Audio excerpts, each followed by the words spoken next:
आदाब दोस्तों। आज का दिन बेहद ख़ास दिन है। आज फ़ातिमा शेख को जानने का, पढ़ने का दिन है। वो फ़ातिमा शेख जिन्होंने महिलाओं की, ये लड़कियों की तालीम के लिए एक नई मिसाल पेश की, जिनका नाम इतिहास ने देर से लिया मगर शिक्षा के लिए उनके कदम सबसे पहले उठे थे।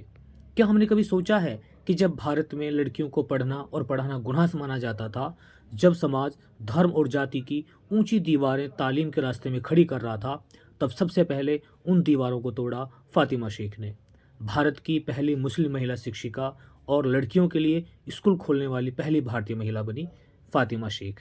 ये उस दौर की सच्चाई है। 19वीं सदी की मुंबई प्रेसिडेंसी में लड़कियों के स्कूल तो थे, लेकिन ज़्यादातर मिशनरी स्कूल थे, जिनमें आम हिंदुस्तानी परिवार, अब वो चाहे हिंदू हो चाहे मुस्लिम हो, दोनों ही अपनी बेटियों को वहाँ भेजने से डरते थे, धर्म परिवर्तन के खौफ की वजह से।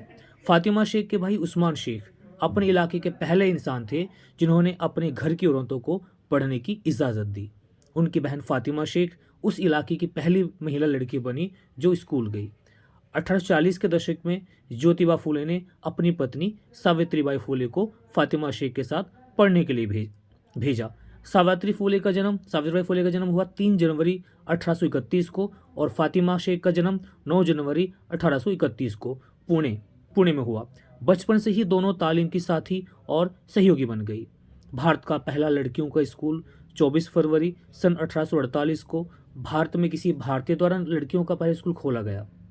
जगह थी उस्मान शेख का घर और उसमें शिक्षिकाएं थी फातिमा शेख और सावित्रीबाई फूले। ये उस दौर में अध्यापक मिलना बड़ा मुश्किल था। समाज का ज़बरदस्त विरोध था, यहाँ तक भी था कि उनको जान से मारने की कोशिश की जाती थी। फिर भी फातिमा शेख डटी रही। एक बार की बात है कि सन 1856 में सावित्रीबाई फूले बीमार पड़ गई।